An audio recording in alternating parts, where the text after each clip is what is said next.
The following contest is in the RFO Light Heavyweight Division, and it is brought to you by the United States Army.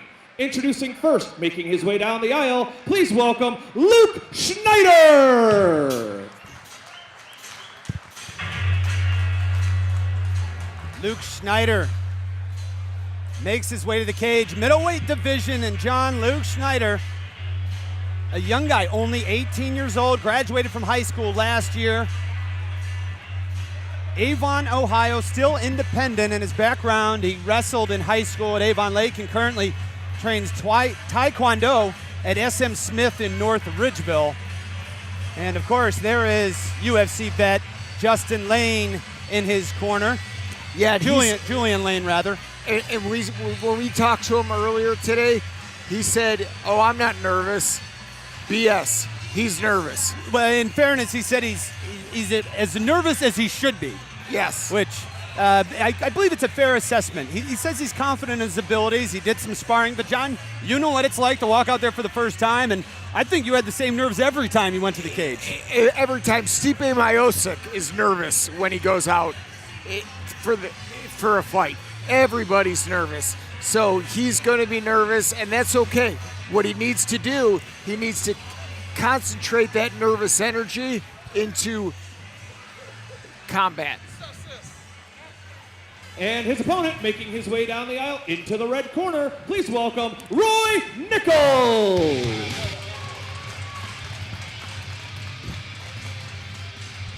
And John, as Roy Nichols makes his way down to the cage, we're going to take a look at the tail of the tape so you can see how these two fighters match up. And as we can see, 18 years old versus 34 years old. I mean, good God, Roy Nichols could be Luke Schneider's father. I mean, come on, this is ridiculous. 34 years old, 5'5" versus 6'3". What Luke needs to do is he needs to establish his jab early on and really establish the distance.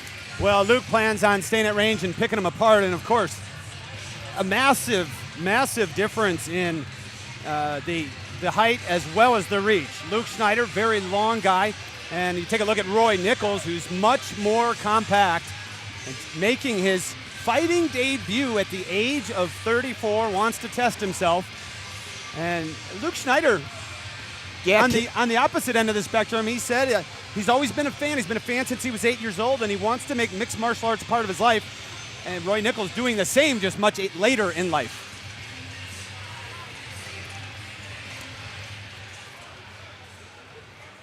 The following contest is in the RFO Light Heavyweight Division, and it is brought to you by the United States Army.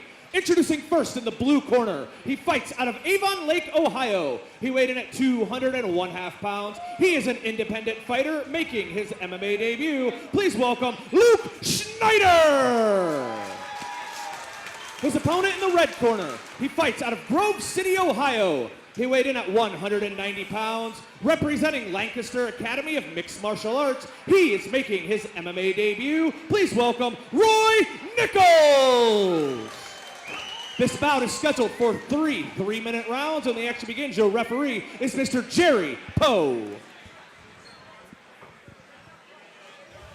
Well, we're ready to get things started at RFO25, two debuting fighters.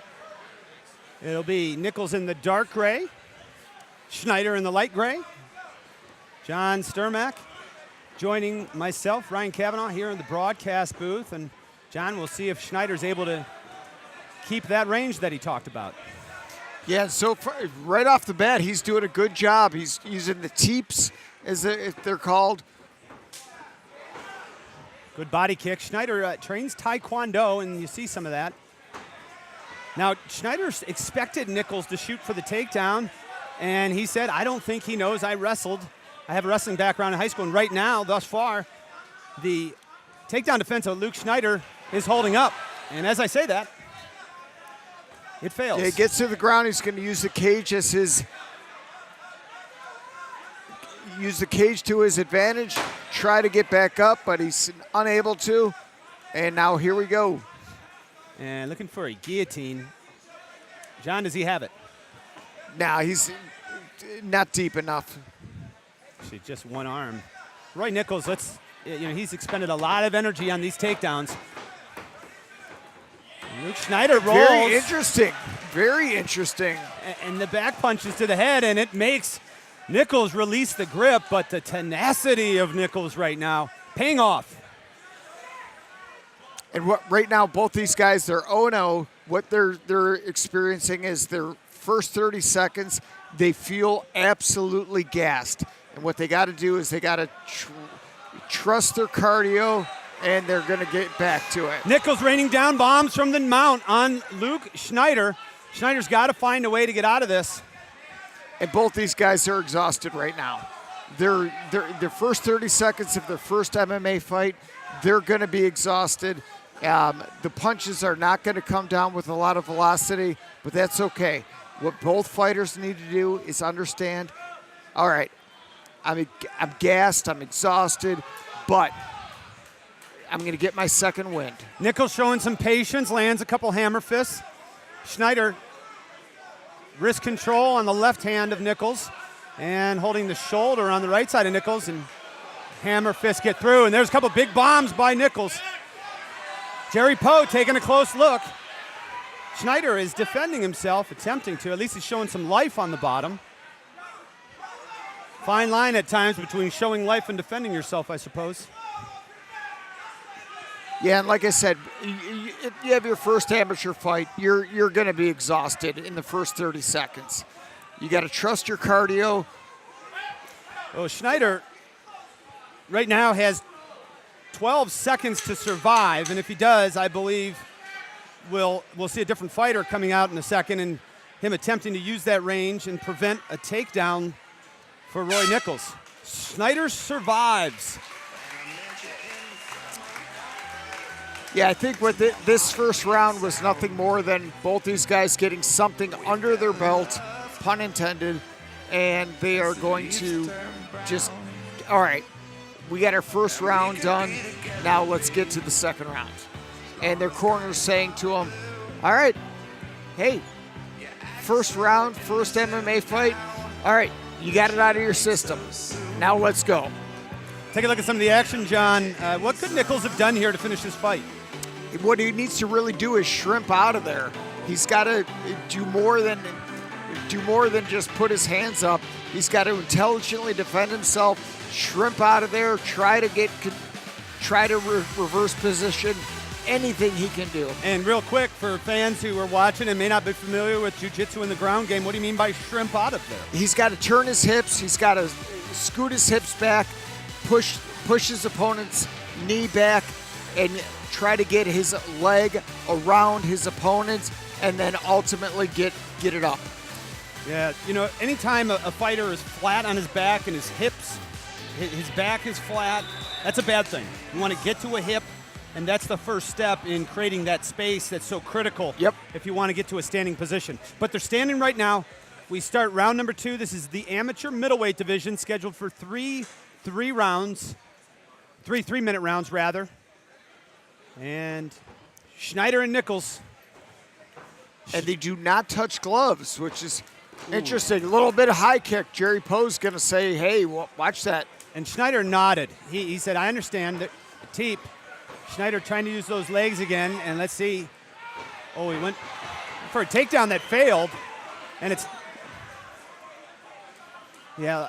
the great producer Mike Moran tells us in our ears, a lot of states, as Mike Moran travels all over the country filming mixed martial arts events. He says a lot of states, it's legal for head kicks in the amateur division. Ohio is not one of them. Strikes to the ribs, however, are legal, and Roy Nichols is taking advantage of that.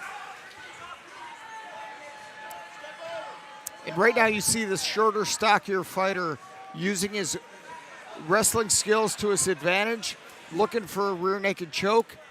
And John, Nichols just tried to take the back of Schneider. He had what I would call the Randy Couture side control position, where he has him on the back. He's not taking the back mount because you have such good position. And then a lot of times, because when you try to take the back, if you come off, you lose control. Is Schneider in any danger here? Right now he's not, but he's definitely losing points in the judges' scorecards. because right now what we see is the red corner is definitely dominating, although I'm sorry, blue corner is dominating right now.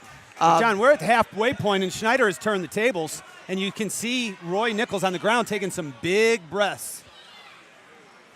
So one of the big questions, I know when I was a young amateur fighter, you think you're in shape, but then you get in there, and holy smokes, you realize you're not. Nichols lands a couple good shots. Very high guard by Schneider. Loses control of his opponent, and it's side control for Roy Nichols.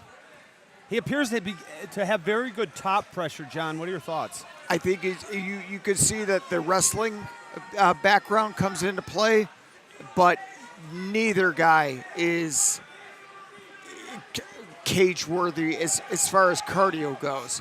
They're both clearly in shape, but cage fighting shape is a whole nother experience. Like they talk about it in the NFL. You got to be in football shape.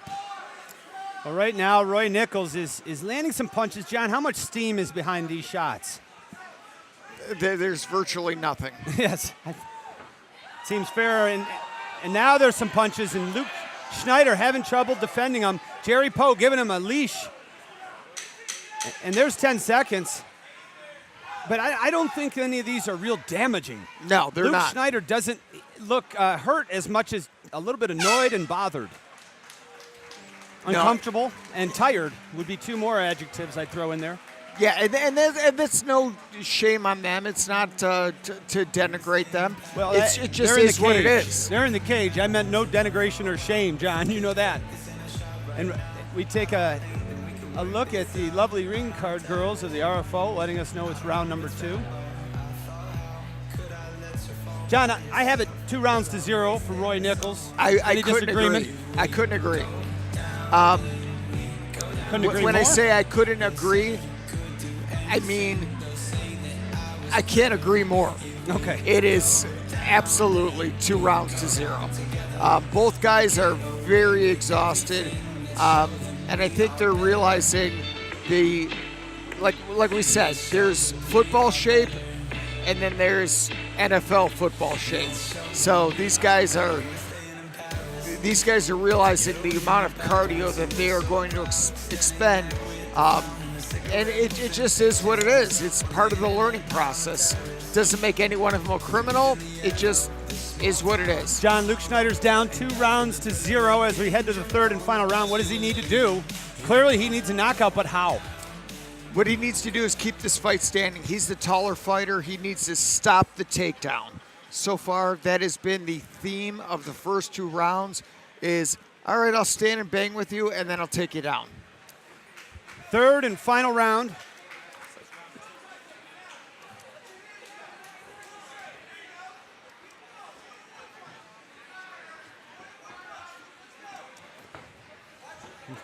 Schneider with the big overhand right. Schneider keeps using those teeps, which is smart, but he's got to be careful because Schneider's movements is down. He's almost out on his feet. He looks exhausted in there. Roy Nichols, not so much. Oh, there's another head kick.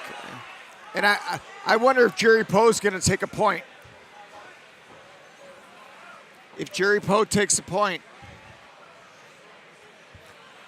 And that's the problem with when you study Taekwondo, you throw head kicks.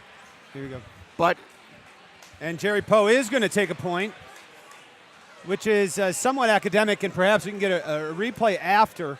As we are, John, we're fortunate to be at the broadcast booth with 2 of journalism elite in the state of Ohio when it comes to MMA, Juan Volley and David MMA McKinney from Bluegrass MMA. And Dave McKinney says he thinks it hit the shoulder and skimmed up to the head. And Jerry Poe says that's the chest. And Luke Schneider needs to stay away somehow. And Roy is, you can tell right now, Roy is like, I do not want any part of this stand-up. Let's get this fight to the ground. Part of the problem, John, is that these kicks take a lot of energy. And Luke Schneider doesn't have a whole lot of it left to give. And I like Schneider trying to create some different angles on his punches. And it was interesting when Luke, when we talked to him before the broadcast, I said, I have one question for you. And he said, his response, before I could even ask the question, he said, oh, do I need to get with a gym? And I think he answered his own question. Yeah, well, you'd think he knew. You know, I mean, he was a very contemplative and thoughtful. I can call him a kid because of my age, and he's only 18 years old. Right now, he's got a man on top of him, though. That's Roy Nichols looking for the finish. And Jerry Poe's going to call it stop. Jerry Poe has seen enough. We have a third round TKO for the debuting Roy Nichols. So both these guys debut. And one of the things I love about mixed martial arts, and I know I'm gonna say it multiple times throughout the evening, as soon as the fight's over, these guys hug. Just shows such sportsmanship. You know, these guys are in there trying to tear each other's heads off. When the fight's over, hey, congratulations to you. And there's the great Mike Roble from Shoot It MMA. John, let's take a look at the finish. Yeah, Luke was he was not intelligently defending himself, and that's what it is. Nice punches, Roy. And Jerry Poe just steps in and says that's enough. And probably the right call. Credit Roy Nichols. The cardio held up and enough power to finish Luke Schneider. We sent it up to Jake Dignan to make this one official. Ladies and gentlemen, referee Jerry Poe calls a stop to the action at 1 minute and 51 seconds of the third round, declaring your winner by TKO from strikes, Roy Nichols.